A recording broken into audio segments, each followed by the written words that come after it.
देखो हम लोग आज करने वाले हैं ट्रांसफार्मर। ट्रांसफार्मर क्या होता है? Transformer, what is transformer? ये कैसा डिवाइस है? ये ऐसा डिवाइस है जो क्या करता है, एसी वोल्टेज चेंज करता है। एसी की वोल्टेज को इंक्रीज करेगा या डिक्रीज करेगा, दोनों तरह के ट्रांसफार्मर होते हैं। तो ये ऐसा डिवाइस है, इट इज ए डिवाइस या it is a machine, it is a device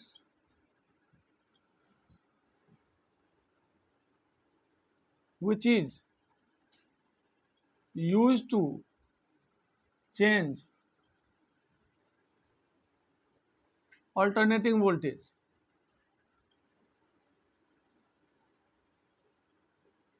ये क्या करता है ट्रांसफार्मर? एसी वोल्टेज को चेंज करता है। अब देखो ये दो तरह के ट्रांसफार्मर की हम बात करते हैं। एक को कहते हैं स्टेप अप ट्रांसफार्मर और दूसरा होता है step down transformer. Two types of transformer, step up transformer और स्टेप डाउन ट्रांसफार्मर। ये क्या होता है? इट इंक्रीजेज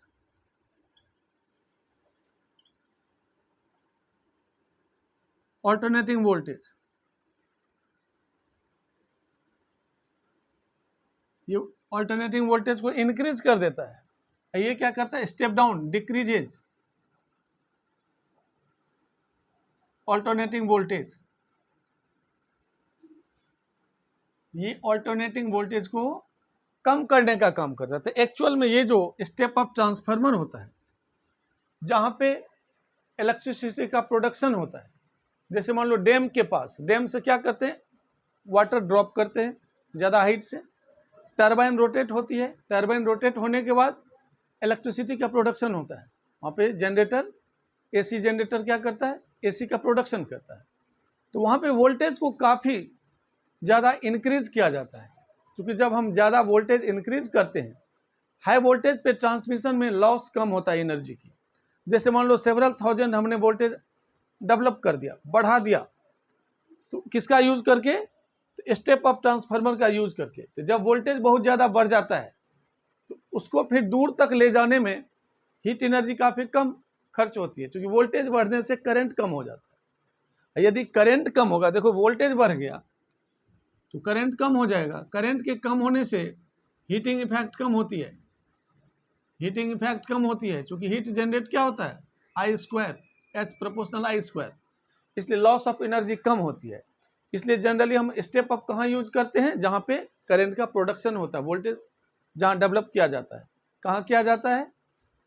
जनरली आजकल कहाँ करते हैं? जैसे बहुत सारे डैम है हमारे इंडिया में भी, हर जगह है। तो डैम के पास क्या होता है? ज़्यादा हाइट से पानी नीचे ड्रॉप किया जाता है, टरबाइन रोटेट होती है, इलेक्ट्रिसिटी का प्रोडक्शन होता है। वहाँ पे सेवरल थाउजेंड वोल्टेज इंक्रीज कर दिया जाता है, किसके through? Using step up transformer. मान लो वहाँ से तो भेज दिया, फिर मान लो जैसे दिल्ली में हम रह रहे हैं, दिल्ली में आ गया क्या आ गया? Current, voltage. तो जैसे मान लो हमारे ट्रांसफार्मर में आ गया मान लो 4000 वोल्ट, तो इसको कम करना होता है, क्योंकि हमारे घर में कितना चाहिए? 220 वोल्ट। तो इसको जो कम करता है उसको कहते हैं स्टेप डाउन ट्रांसफार्मर। तो हमारे घर के पास जो होता है स्टेप डाउन होता है, ठीक है। ये वोल्टेज को चेंज करने का काम करता है। किसका वोल्टेज? डीसी का नहीं, एसी का। तो एसी वोल्टेज को जो चेंज करता है उसे ही हम ट्रांसफार्मर कहते हैं।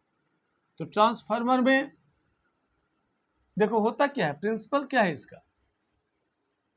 तो ट्रांसफार्मर का प्रिंसिपल है, it is based on mutual induction. Mutual induction पे काम करता है। प्रिंसिपल है क्या इसका? Principle, it is based on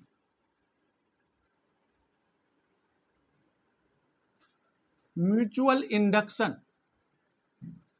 mutual induction का मतलब क्या हुआ? यदि एक कॉइल में करंट चेंज हो रही है तो नेबरिंग कॉइल में इंड्यूस ईएमएफ जनरेट होगा। तो it is based on phenomenon of mutual induction. इसका मतलब that is whenever amount of current in one coil changes, EMF is induced in the neighboring coil.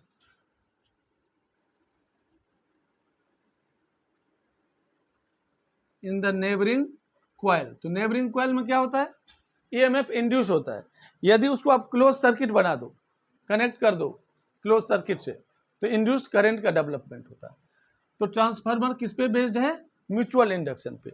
दो बातें हमने सीखा, एक तो ट्रांसफार्मर क्या होता है, ऐसा मशीन, ऐसा डिवाइस जिससे हम एसी वोल्टेज चेंज करते हैं, और सेकेंड इसका फंक्शन किस पे होता है, म्यूचुअल इंडक्शन पे। जब भी किसी एक क्वाइल में करंट की वैल्यू चेंज होगी तो नेबरिंग क्वाइल में इंड्यूस्ड ईएमएफ जनरेट होगा, इसी पे बेस्ड है। अब देखो यहाँ पे कंस्ट्रक्शन इसका कैसा करते हैं। इसमें देखो क्या होता है, जैसे ये सॉफ्ट आयरन है,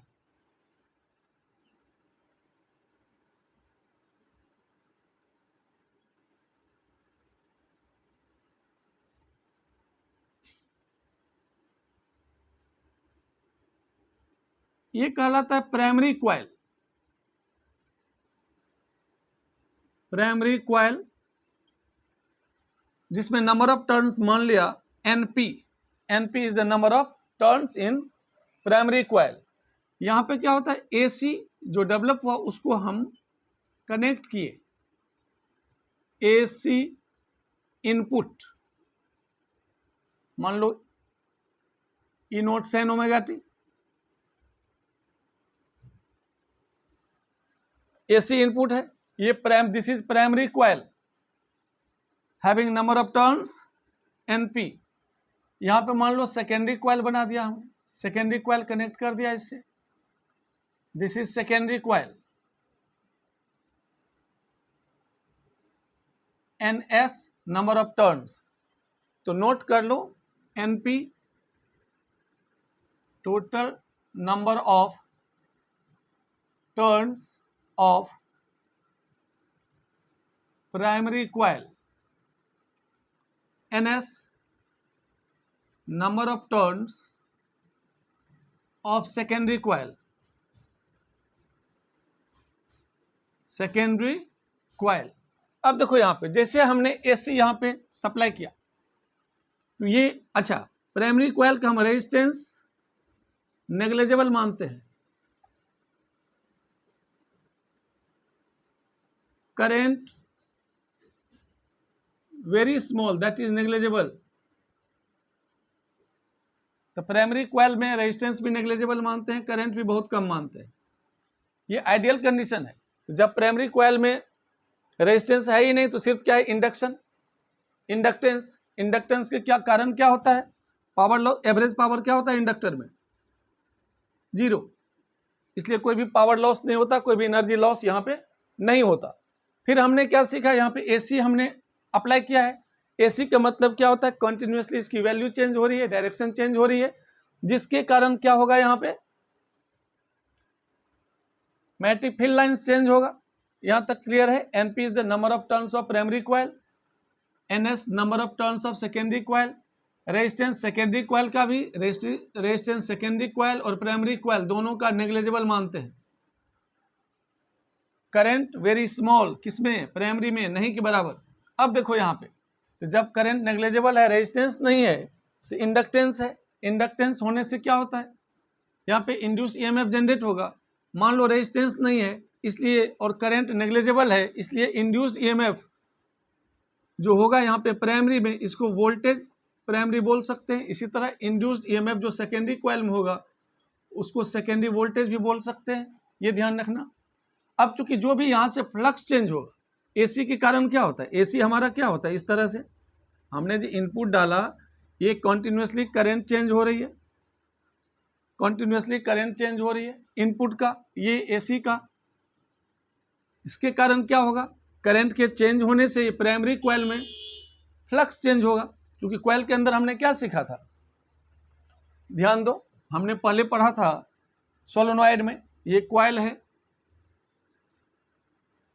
एक तो मैग्नेटिक फील्ड ऐसे जाएगा इसमें, मैग्नेटिक फील्ड लाइंस, इसके अंदर मैग्नेटिक फील्ड की वैल्यू कितनी थी, mu naught N by L into I. तो यदि करंट चेंज होगा तो बी चेंज होगा। तो इसके अंदर प्राइमरी कॉइल में करंट एसी के कारण चेंज हो रहा है, जिसके कारण बी चेंज होगा। बी के चेंज होने से फ्लक्स चेंज होगा, क्योंकि फ्लक्स क्या होता है, B dot A N times B dot A.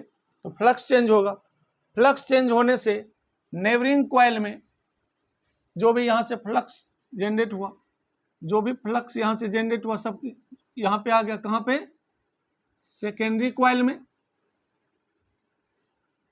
Secondary coil में क्यों आया सेकेंडरी कॉइल में, तो ये जो है हमारा, ये क्या है, सॉफ्ट आयरन। हमने सॉफ्ट आयरन के ऊपर क्या क्या, प्राइमरी कॉइल को लपेट दिया इंसुलेटिंग करके, सेकेंडरी कॉइल को भी इंसुलेटिंग कॉइल को लपेट दिया। और क्या है, यहाँ पे पोटेंशियल डिफरेंस निकलेगा सेकेंडरी कॉइल में।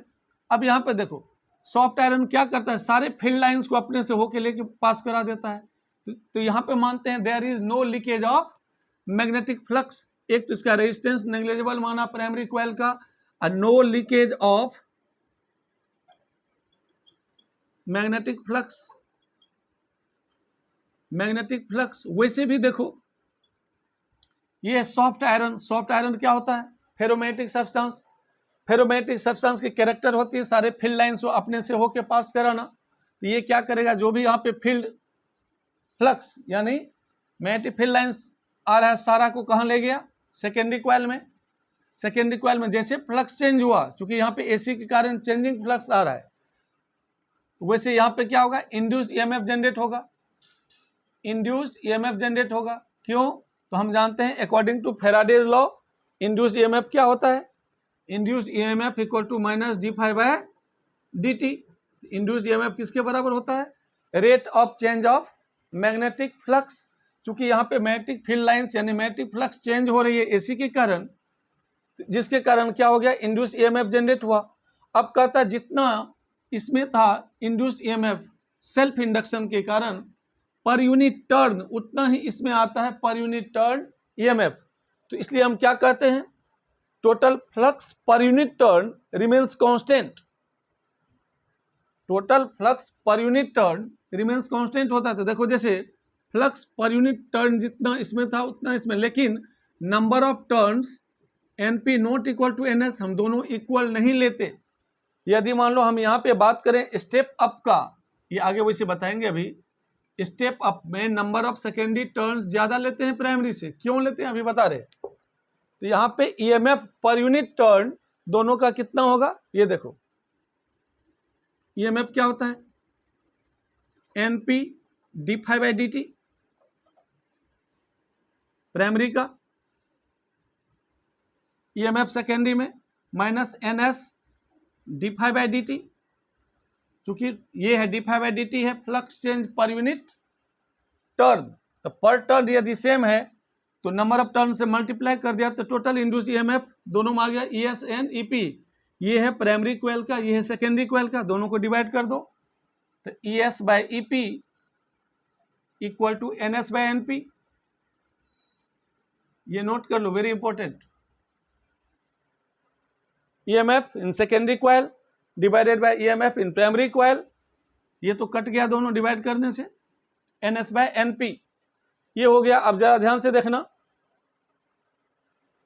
स्पेशल जैसे स्टेप अप के लिए, फॉर स्टेप अप ट्रांसफार्मर,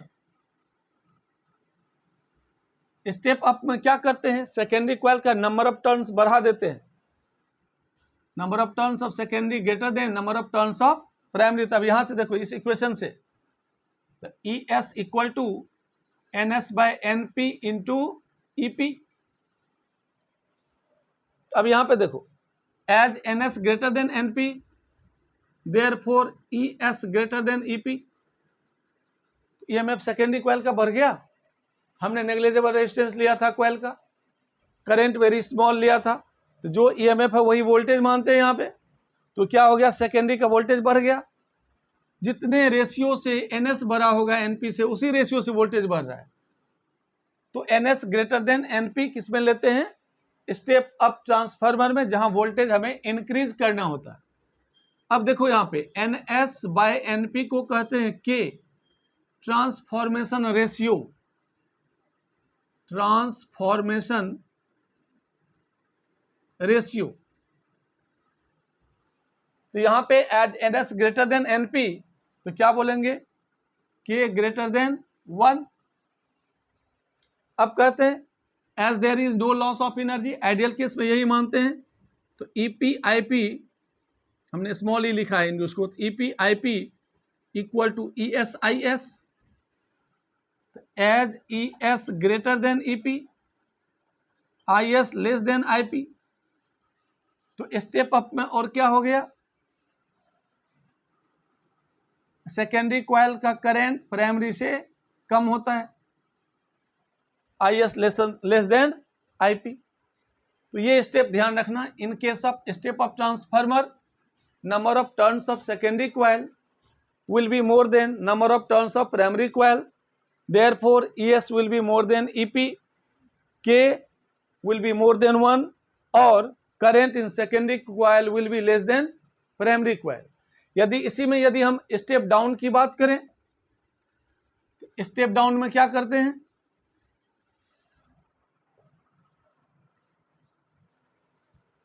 देखो in case of step down transformer,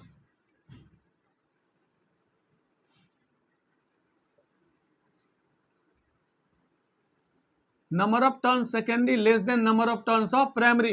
ये सेकेंडरी कॉइल का नंबर ऑफ टर्न्स प्राइमरी से हम कम ले लेते हैं। कम लेने से क्या हुआ? अभी फॉर्मूला था ES equal to NS by NP into EP। As NS greater less than NP, ये छोटा है NP से, तो ES लेस देन EP। देखो वोल्टेज घट गया। यही काम है स्टेप डाउन का। अब as ES/IS equal to EP/IP, जैसा कि हमने अभी एजम्पशन लिया था, there is no loss of energy. वैसे भी यदि रेजिस्टेंस नहीं है तो सेल्फ इंडक्शन वाले में पावर लॉस कितना होता है? 0। तो कोई लॉस की बात करेंगे नहीं। और यहाँ पे हिस्टैरिसीस लॉस भी नहीं मानते हैं कि सॉफ्ट आयरन क्या क्या सारा का सारा फील्ड लाइंस को खींच के लेके चला गया सेकेंडरी में। तो इस तरीके से IS कितना होगा? EP/IP by ES, as ES less than EP, therefore IS greater than secondary coil का में करंट IS सेकेंडरी का करंट प्राइमरी से ज्यादा होता है। और as NS by NP equal to K, तो K लेस देन 1। ये सारे पॉइंट्स ध्यान रखना। This is the case for step down transformer. जब हमें वोल्टेज कम करना होता है तो सेकेंडरी कॉइल का नंबर ऑफ टर्न्स हम कम कर देते हैं। अब देखो यदि मान लो इसको हमने बाहर के सर्किट से कनेक्ट कर दिया लोड रेजिस्टेंस, तो इसमें क्या होगा? करंट आ जाएगा, इसमें वोल्टेज हम निकाल सकते हैं, इसमें हीटिंग इफेक्ट जो भी हमें काम करना है सारा निकाल सकते हैं। ठीक है, तो ये मेन पॉइंट्स था ट्रांसफार्मर का, स्टेप अप स्टेप डाउन।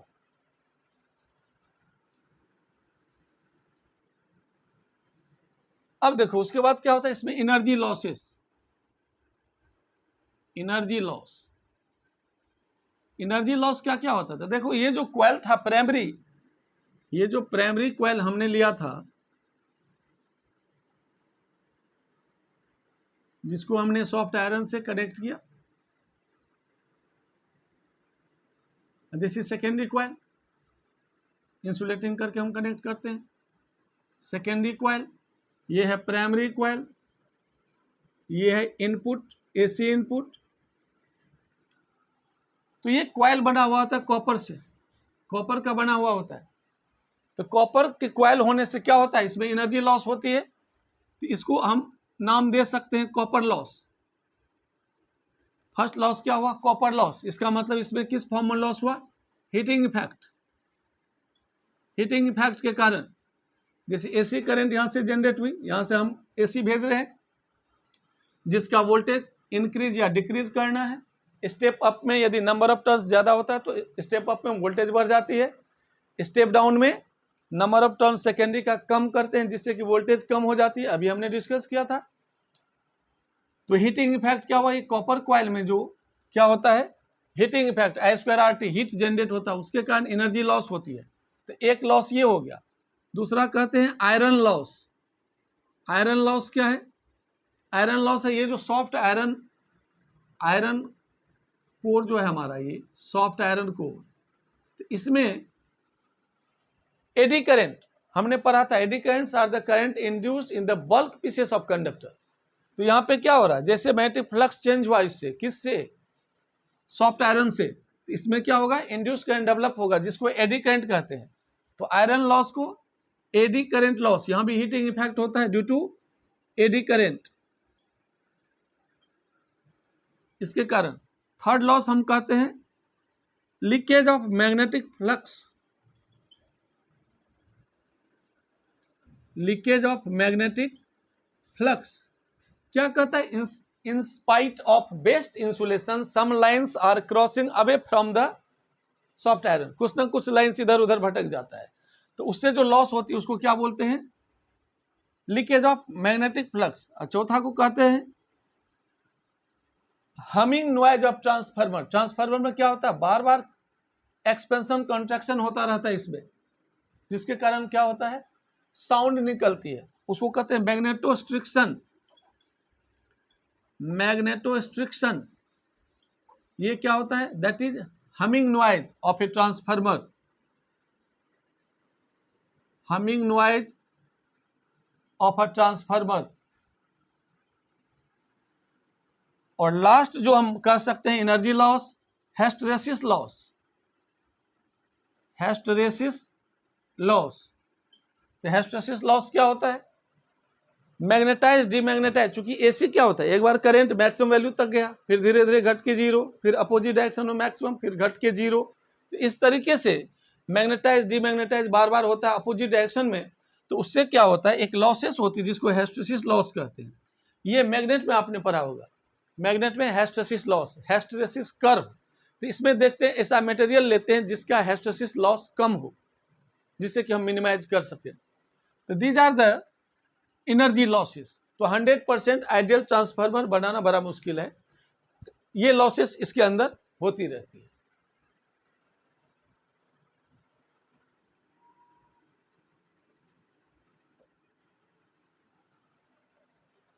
कुछ यूजेज हमने लिखे यहाँ पे, जैसे स्मॉल ट्रांसफार्मर का हम यूज करते हैं रेडियो रिसीवर में, टेलीफोन में, लाउड स्पीकर में, इस सब में यूज होता है। टीवी के में यूज होता है वोल्टेज रेगुलेटर के फॉर्म में, रेफ्रिजरेटर में, एयर कंडीशन में, कंप्यूटर सब में। In stabilized power supply, step down transformer का हम यूज करते हैं लार्ज करंट का, चूंकि स्टेप डाउन में क्या होता है, वोल्टेज कम होता है इसलिए करंट ज़्यादा होता है, करंट ज़्यादा होने से इलेक्ट्रिक वेल्डिंग में इसका यूज किया जाता है। इसी तरह step down transformer is used in induction furnace, induction furnace में करंट ज़्यादा, हीटिंग इफेक्ट ज़्यादा, जिसके कारण मेल्टिंग प्रोसेस में हम मेटल का मेल्टिंग कराने में यूज करते हैं। इसी तरह स्टेप अप ट्रांसफार्मर का यूज होता है प्रोडक्शन ऑफ एक्सरे में। और अभी जो समझाया था स्टार्टिंग में, जो ट्रांसमिशन यानी long distance transmission, electric energy को भेजने के लिए इसका यूज किया जाता है। जैसे डैम के पास एक एग्जांपल दिया था, डैम से यदि हम क्या करते हैं, प्रोडक्शन करते हैं इलेक्ट्रिसिटी का, तो वहाँ पे स्टेप अप ट्रांसफार्मर का यूज करते हैं जो सेवरल 1000 वोल्टेज बढ़ा देता है वोल्टेज को, और फिर उसको ट्रांसमिशन पावर लाइन से किया जाता है, और फिर रिसीविंग स्टेशन के पास स्टेप डाउन ट्रांसफार्मर लगा दिया जाता है जो कि वोल्टेज को फिर कम करके सप्लाई करता है। तो यही in the transmission of electric energy from the generating station to the consumers. अब इस पे मैं एक न्यूमेरिकल अभी करा रहा हूँ जो एनसीईआरटी सेकेंड लास्ट क्वेश्चन है, 25 नंबर क्वेश्चन। देख लो क्वेश्चन क्या है।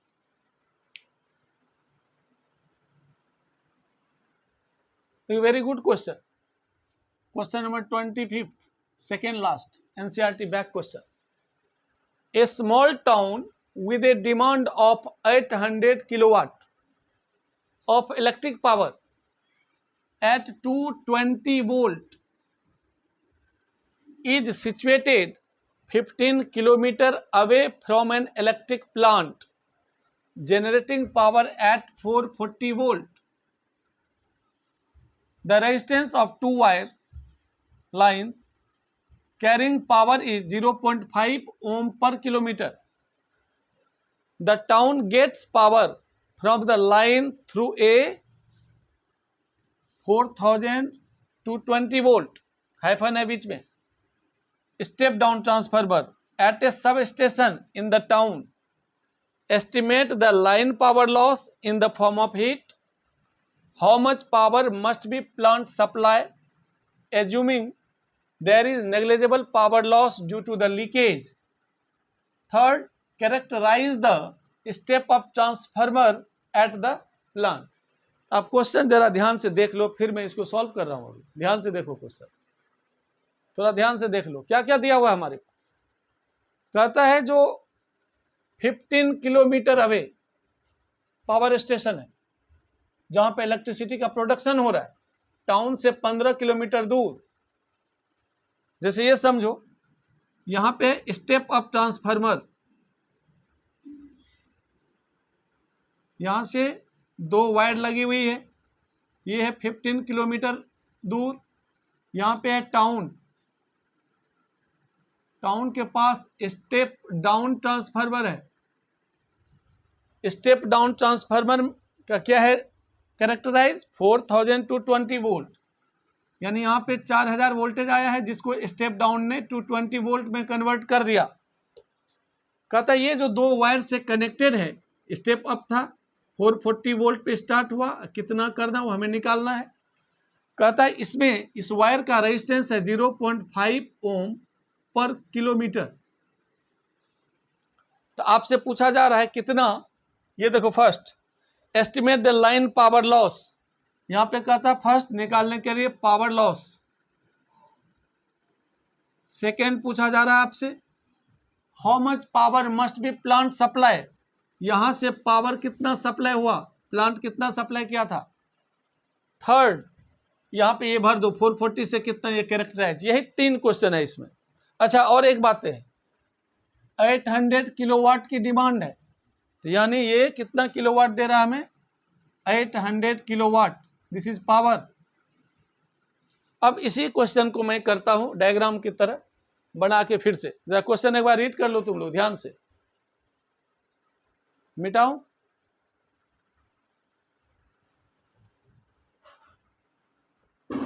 जरा देखो इस क्वेश्चन को कैसे करेंगे हम, काफी आसानी से। हमारा स्टेप डाउन के पास यही डायग्राम ध्यान में रखो, इसी से हम काम कर लेंगे। स्टेप डाउन के पास कितना पावर है हमारे पास 800 किलोवाट, यानी 800 इंटू 1000 वाट। रेजिस्टेंस कनेक्टिंग वायर का टोटल कितना है 30 इंटू 0.5 दैट इज 15 ओम। देखो 2 वायर है, 15 किलोमीटर का एक, 15 किलोमीटर का 2, तो 30 किलोमीटर हुआ। 0.5 किलोमीटर ओम पर किलोमीटर है, तो टोटल रेजिस्टेंस हो गया 15 ओम। अब ये पावर का फॉर्मूला लगाओ, power equal to EV/IV। Power है 800 into 10 to the power 3। EV कितना है, देखो कितना वोल्टेज पहुंचा हमारे पास 4000, this is EV।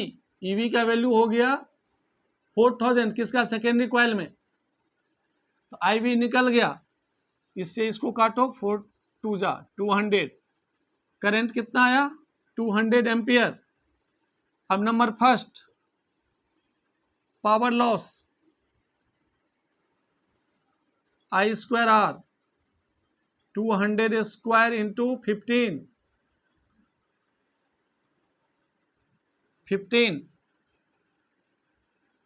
600 into 1000 600 kilowatt. इतना पावर लॉस हुआ कहाँ पे कनेक्टिंग वायर में। देखो पावर लॉस कितना हो गया हमारा 600 किलोवाट। हमारे पास पहुंचा कितना था 800 किलोवाट, लॉस कितनी हुई है 600 किलोवाट। तो पावर प्लांट कितना सप्लाई किया था, यही पूछ रहा how much power must be plant supply. तो प्लांट कितना सप्लाई किया, तो प्लांट जो सप्लाई किया वो हो गया 800 प्लस 600, तो 1400 किलोवाट। इतना पावर सप्लाई हुआ कहां से, ट्रांसमिशन स्टेशन से। लॉस हुआ रास्ते में 600 किलोवाट, पहुंचा कितना 800 किलोवाट, सप्लाई कितना हुआ, दोनों का सम कर दो। अब फिर पूछ रहा है कैरेक्टराइज स्टेप अप, चूंकि स्टेप अप का ही काम होता है वोल्टेज बढ़ा के भेजना, तब इसको हम कैसे करेंगे? तो देखो करंट हमारा निकल चुका था, तो वोल्टेज लॉस कितना होगा? तो वोल्टेज लॉस